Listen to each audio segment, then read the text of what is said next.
Os russos perderam 2 aviões ontem, tá? Um avião caiu aqui na Crimeia, temporariamente ocupada, e um outro avião de guerra foi derrubado pelos ucranianos e morreram toda a tripulação dos 2 aviões russos. Uma ótima notícia. Fora isso, os russos também fizeram um grande ataque com drones e mísseis aqui contra a Ucrânia, principalmente aqui no ocidente da Ucrânia, né? Muita coisa aqui em Ivano-Frankivsk, Chernivtsi, enfim, nessa região toda aqui, infelizmente, né? Os ucranianos não fizeram nenhum grande ataque aos russos aqui de ontem para hoje, mas a gente tem mais algumas informações sobre os ataques nos dias anteriores aqui no Golfo da Finlândia, né, em Ust-Luga e Primorsk, e também aqui aquela grande explosão numa fábrica aqui, numa petroquímica aqui em Nizhnekamsk, aqui em Kazan, né? Lembra, a gente não sabe se foi a Ucrânia que atacou aqui ou se foi só um acidente na refinaria. O fato é que a explosão foi muito grande. A gente tem mais informações dessa explosão, muito grande mesmo, impressionante. Algumas pessoas estão dizendo que foram drones ucranianos que causaram a explosão, mas de qualquer forma, se foi isso, é porque o drone ucraniano atingiu alguma coisa explosiva ali dentro, porque realmente foi uma explosão muito grande. Na linha de frente, nenhuma novidade por aqui, mas os ucranianos estão preocupados com algumas novidades dos drones russos. É sempre assim, é sempre uma guerra de gato e rato. Um lado melhora os drones, o outro lado vai lá e corre atrás para fazer alguma coisa também.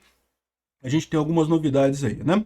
Agora, os russos têm preocupação com o fim da internet, né? Vocês sabem, hoje, dia 1º de abril, era a data marcada pelo pelo Putin, para fechar totalmente a internet na Rússia e proibir o Telegram e outras aplicações também.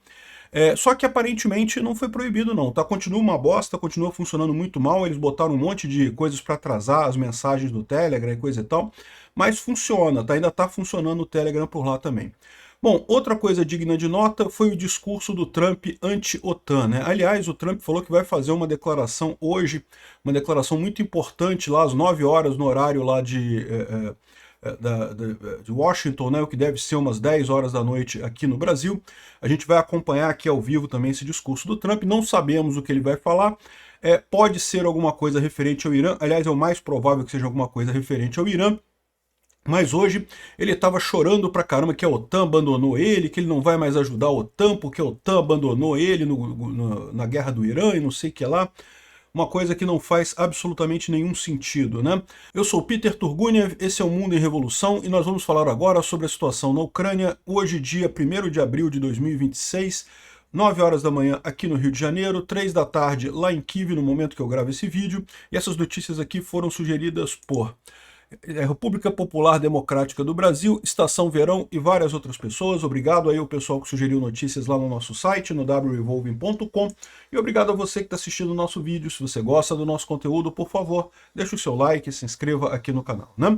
Então, pois bem, vocês podem ver, de ontem para hoje teve um monte de drones russos. Aqui foram 339 drones russos, dos quais cerca de 300 foram derrubados pela defesa antiaérea ucraniana. E infelizmente ainda teve impactos em 11 locais, então você pode ver aqui que realmente teve muita coisa aqui na região oeste da Ucrânia, né? Infelizmente em outras cidades aqui também teve coisa atacada, infelizmente um ataque muito grande. Isso aqui é um exemplo na cidade de Lutsk, em que um terminal da Nova Posta, que é os Correios lá da Ucrânia, foi atingido e pegou fogo, muito triste isso, né? Lutsk é essa cidade aqui no oeste da Ucrânia, né? Então, um ataque muito grande dos russos contra a Ucrânia de ontem para hoje com drones, né? Os ucranianos não fizeram nenhum grande ataque de ontem para hoje, mas a gente tem aqui um resumo dos vários ataques ucranianos contra instalações na Rússia entre o dia 26 e 29 de março, que danificaram a refinaria de Kirch, bem como os portos de Primorsk e Yaroslav e outras estruturas e coisa e tal. Então está colocando aqui o resultado final com um monte de coisa que parou de funcionar ali na Rússia, né? E de fato lá em Ust-Luga ainda está pegando fogo e um monte de coisa. Esse aqui foi o ataque de ontem, né? Dos ucranianos contra Ust-Luga. Aqui mais uma imagem mostrando que ainda está pegando fogo durante a noite ali em Ust-Luga. E hoje pela manhã cedo ainda tem incêndio em Ust-Luga, tá? Continua a instalação lá, o porto lá pegando fogo. Esse tipo de incêndio não é uma coisa fácil de ser debelado, prevê-se que esse porto vai ficar fechado ainda por um bom tempo, né? e as vendas de petróleo russo caíram por US$ 1 bilhão depois desse ataque de drones da Ucrânia atingir ali os portos no Golfo da Finlândia, no Mar Báltico, né?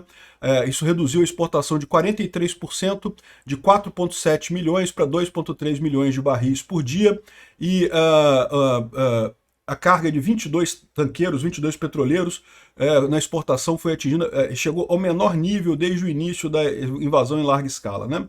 Então esse era exatamente o objetivo pretendido pela Ucrânia, uma vez que a guerra no Irã estava dando muito lucro para os russos, né? Os russos conseguiam vender petróleo com muita vantagem, com preço mais alto. Agora eles não conseguem vender esse petróleo, então eles não estão conseguindo negociar essas coisas, né? Então ótima notícia isso.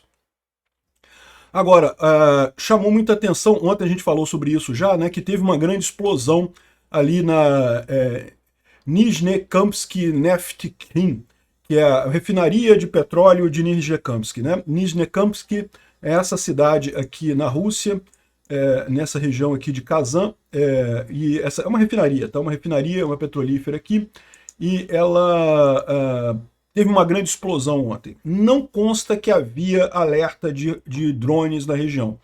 Então não se sabe se algum drone teve alguma coisa a ver com isso, tá? Mas o fato é que a explosão foi muito grande. Pode ter sido um acidente. Olha só a coisa aqui, ó. Isso aqui eu vou mostrar para vocês as imagens aqui, ó. Tá vendo aqui? O tamanho do incêndio lá na refinaria é realmente enorme, né? E teve uma explosão muito grande. Tem aqui outras imagens também da coisa pegando fogo ali. Aqui mais visões aqui da refinaria pegando fogo, realmente impressionante. Aqui, ó, algumas imagens da destruição de equipamentos aqui, ó. Coisas na refinaria que foram atingidas, dá para ver que realmente muita coisa foi destruída ali. Enfim, o ponto é, o que causou isso, né? Muita gente está dizendo que foram drones ucranianos, mas sinceramente, para uma explosão deste tamanho, um drone não causaria uma explosão deste tamanho, a menos que esse drone atinja um reservatório que está ali prontinho com gás para explodir, coisa e tal, ou seja, teria que ser somado o drone com mais alguma coisa, né? A outra opção é ter sido um acidente, é o que os russos estão dizendo, que foi uma falha de equipamento, tá? Equipamento falhou e a coisa explodiu. Agora, existe uma terceira possibilidade, que é a sabotagem, né? Esse tipo de acidente, isso pode acontecer? É lógico que pode, infelizmente já teve vários acidentes em petroquímicas aí no mundo inteiro e coisa e tal, mas não é uma coisa tão comum de acontecer assim não, né? É lógico, você tem que considerar que lá na Rússia, primeiro que eles já não têm muita preocupação com segurança, essa coisa, eles não estão nem aí para isso, e segundo que eles, nesse momento, por conta da guerra, eles estão direcionando todos os recursos para a guerra, de forma que a manutenção de outras instalações está menos crítica lá na Rússia, então isso pode gerar também mais problemas, mas ainda assim é um caso muito estranho, pode ser uma sabotagem, tá? Drone parece que é pouco provável, tem gente falando em drone, mas é pouco provável porque não teve relato de drone ali na região. Agora, uma sabotagem é uma possibilidade, né? Não sabemos o que aconteceu lá ainda, o fato é que teve morte, teve ferido e teve destruição completa da refinaria ali em Nizhnekamsk, né? Agora, as boas notícias têm a ver com os aviões russos que caíram aí de ontem para hoje. Dois aviões, um Su-34, que é um dos jatos mais modernos que a Rússia tem, né, nessa guerra, teria sido derrubado perto da linha de frente, ali na região temporariamente ocupada da Ucrânia, né? Então isso daqui já foi confirmado pelo Fighter Bomber. Vocês sabem, o Fighter Bomber é um blogger militar russo que fala principalmente da área de aeronáutica. Ele sempre fala a mesma frase, né? Voo eterno, não sei o que lá, quer dizer que morreu, né? Foi todo mundo pro saco. Mas não foi só isso, tá? Um AN-26, que é uma aeronave militar de transporte de pessoal e carga, coisa e tal, desapareceu sob a Crimeia, tá? No momento que teve essa comunicação aqui, ainda não tinha mais detalhes, mas a gente já sabe agora que a aeronave ela caiu na Crimeia, bateu com um barranco, morreram os 6 membros da tripulação e 23 passageiros que estavam a bordo, ou seja, isso matou todo mundo. Quase 30 russos foram embora. Aparentemente foi uma falha técnica que causou o avião a cair e atingiu um barranco lá na Crimeia, né? Então, assim, não foi derrubado pelos ucranianos, mas não deixa de ser uma boa notícia isso daqui, ó.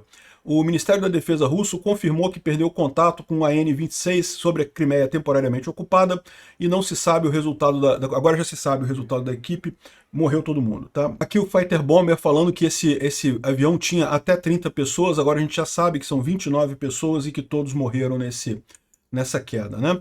Aqui, ó, e o pessoal russo tá chorando aqui, ó. Hoje os ucranianos derrubaram 2 de nossos aviões. Olha só, não consta. O primeiro foi. O Su-34 foi derrubado pelos ucranianos. O outro não se sabe, tá?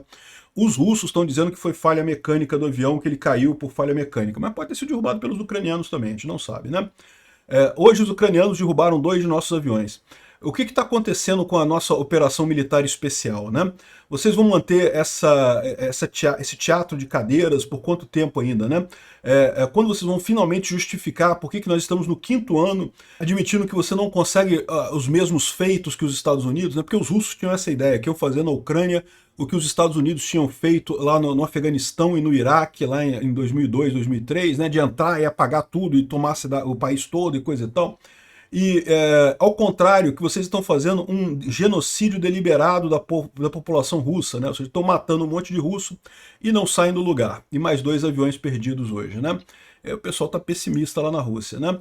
Bom, tem, lógico, as piadinhas aqui do pessoal se encontrando lá debaixo da água, né? O Moskva aqui, o Su-34 do lado de cá, o A-50, o AN-26 e não sei o que lá.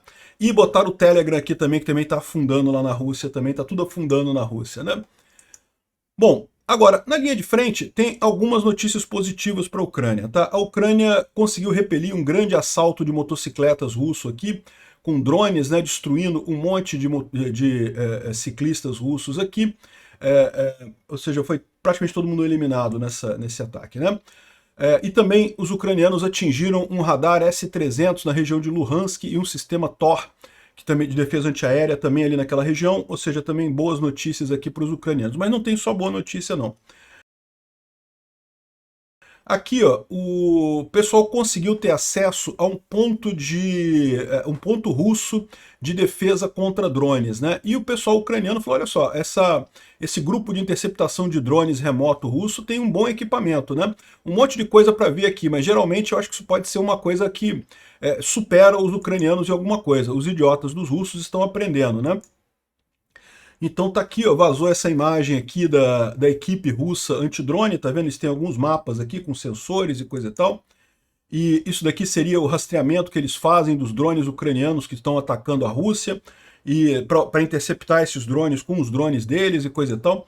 A verdade é que eles não têm tido muito sucesso não, mas aparentemente eles estão aprendendo devagarzinho. Mas é sempre assim, a guerra é sempre assim. É lógico que os ucranianos agora vendo isso daqui vão melhorar também o lado deles também dessa interceptação de drones, né? É o que eu falo para vocês. Toda guerra, no início da guerra faz muita diferença a questão de quem tem um exército melhor ou pior, e a estratégia militar e coisa e tal. À medida que o tempo vai passando, o que depende é a economia. Quem tiver mais força econômica sobrevive e o outro acaba por pura falha econômica, né? E aqui também tem vídeos dos russos atacando tanques ucranianos aqui, ó. Um centro do Rubicon destruiu um grupo de assalto ucraniano próximo de Pokrovsk. Isso aqui é coisa antiga, tá? Isso não é coisa nova, não. Mas, de qualquer forma, é interessante ver as informações do lado russo também, né? E essa aqui teria sido um ataque que foi feito alguns meses atrás, sob neblina, ali na região de Pokrovsk, e essa seria aqui os russos fazendo esse ataque aqui contra tanques ucranianos, né? Ou seja, o lado de lá vai aprendendo também, né? Mas não tem problema, porque o lado de cá também vai aprendendo. Os dois lados vão aprendendo e vão melhorando. A questão é quem é que tem dinheiro para continuar por mais tempo, né? Na linha de frente, nenhuma mudança significativa de ontem para hoje. Bom, o pessoal está muito desanimado lá na Rússia com o fim da internet, né, com o fim do Telegram. Aqui, ó, você tem aqui o canal... qual que é esse canal aqui? Bom, é isso. O Telegram está morto, eu não tenho desejo de criar um canal no Max, então eu vou parar por aqui. Eu não vou continuar a trabalhar mais. Agradeço a todo mundo que estava comigo ao longo desse tempo todo. Estou escrevendo especificamente agora, não no dia 1º de abril, Parker. Esse daqui, ó, é o Alex Parker Returns. Alex Parker Returns é um canal grande, é um canal que eu já falei sobre ele várias vezes aqui. parece que ele está saindo fora do Telegram, né? Agora, ontem parecia que o Telegram tinha ido para o saco mesmo, né? Lembra que a Rússia tinha prometido encerrar o funcionamento do Telegram no dia 1º de abril, né? Só que depois disso, o que se viu foi isso daqui, ó. Voltou a funcionar pior do que estava antes. Tá vendo aqui? A lentidão tá pior do que estava antes, mas continua funcionando, né? Vamos ver o que eles vão fazer com isso daqui, né? O Telegram continua a operar, mas com problemas e interrupções como estava acontecendo antes, né? Os russos estavam realmente muito preocupados aqui. Em 1 hora e 30 minutos, a internet na Rússia vai estar completamente ferrada. Apenas 10 a 20 websites estão na lista branca, né? Adeus, foi um tempo divertido e coisa e tal, né? Realmente, o pessoal aqui no Brasil precisa se preparar para isso, tá? Daqui a pouquinho o Lula e o Alexandre de Moraes estão implementando esse tipo de coisa por aqui também, né? Bom, além disso, também o pessoal lá está muito insatisfeito com a questão dos mortos russos, né? O Romanov está dizendo aqui que teve mais de 30 mil russos mortos por mês e que deve vir mobilização por aí, né? Tem gente falando muito em mobilização hoje, porque hoje é 1º de abril, né? Dia da mentira aqui no Brasil, dia dos idiotas em outros lugares do mundo, né?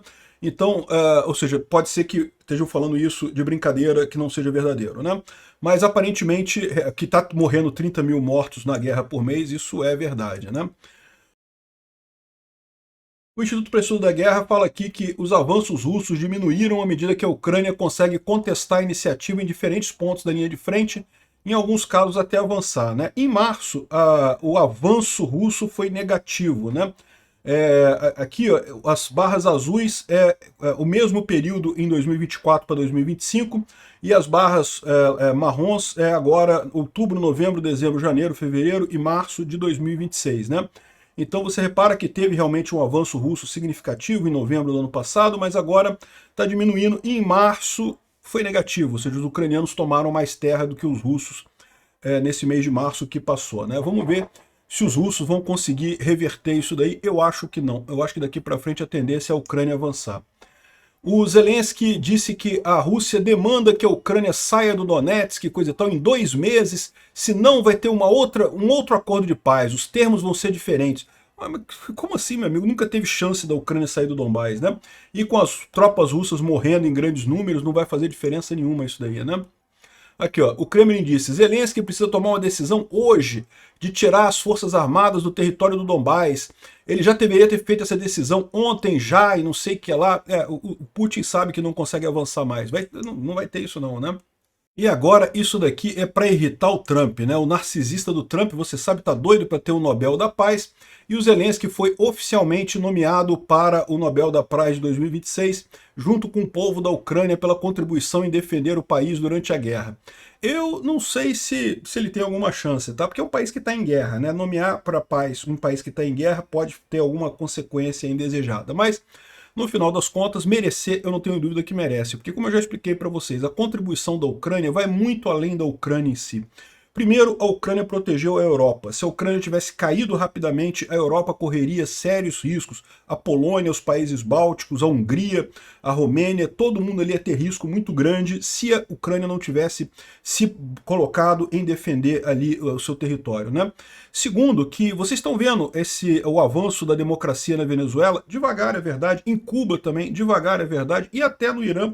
E tudo isso só é possível porque a Rússia está anulada devido à guerra da Ucrânia. O Trump adora dizer que ele conseguiu resolver o problema da Venezuela, e parabéns ao Trump, realmente resolveu o problema da Venezuela, mas a verdade é, se a Rússia tivesse 100% agora, não tinha conseguido resolver. Ele fez isso porque tinha a Ucrânia segurando a Rússia lá, né? A mesma coisa em Cuba e no Irã.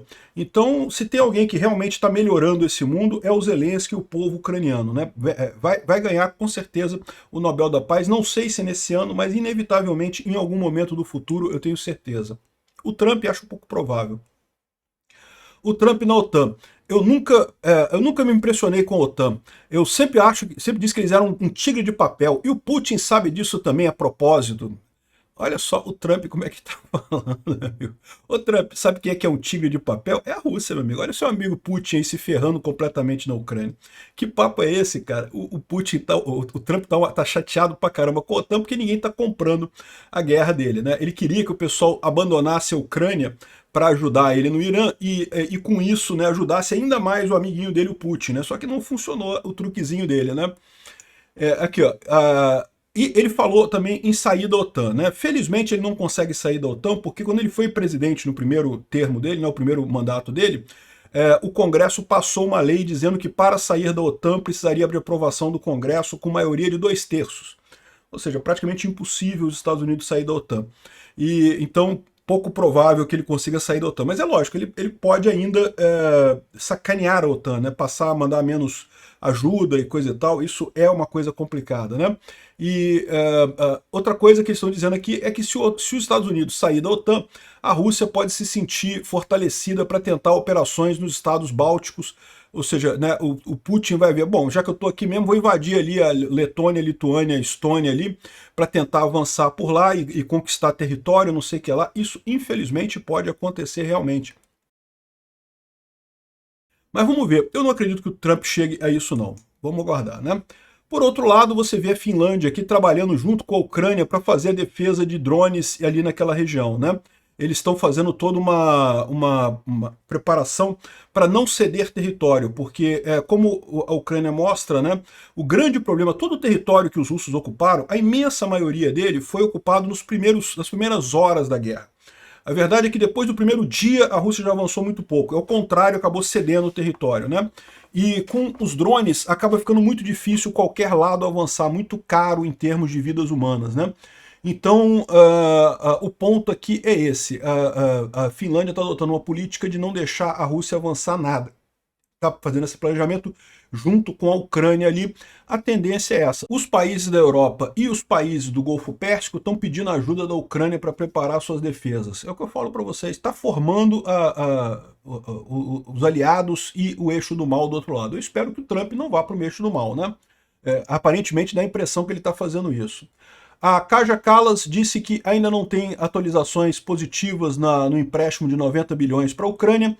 Uma pena, a gente esperava que ela pudesse ter alguma novidade nisso daí, mas enfim, vamos aguardar o que vai acontecer nos próximos dias, né? A Ucrânia, porém, recebeu uma ajuda de 1,3 bilhão de dólares do Japão, o que é uma excelente notícia isso daqui. O Zelensky questionou por que a Ucrânia ainda não tem o acesso completo à União Europeia, né? Já tem países no Oriente Médio e no Golfo, já vendo Kiev como parte da Europa, e é verdade, a Ucrânia já é parte da Europa. Bom, sempre foi parte da Europa, mas parte do grupo da Europa, né, do grupo político da Europa. É uma coisa muito positiva isso. Bom, a Comissão Europeia mandou uma lista de 11 leis que falta o parlamento ucraniano aprovar para receber 4 bilhões de euros em ajuda financeira. Então tem algumas leis aqui que faltam, né? Você sabe, entrar para a União Europeia requer uma série de leis e regulamentos para combate à corrupção e, enfim, um monte de coisa, e a expectativa ucraniana é justamente aprovar essas coisas rapidamente e conseguir esse empréstimo e também ficar mais perto de entrar para a União Europeia, né? Obrigado por assistir nosso vídeo até o final. Tem alguns links para você nos ajudar aí na tela e também na descrição desse vídeo. Contribua com o nosso projeto.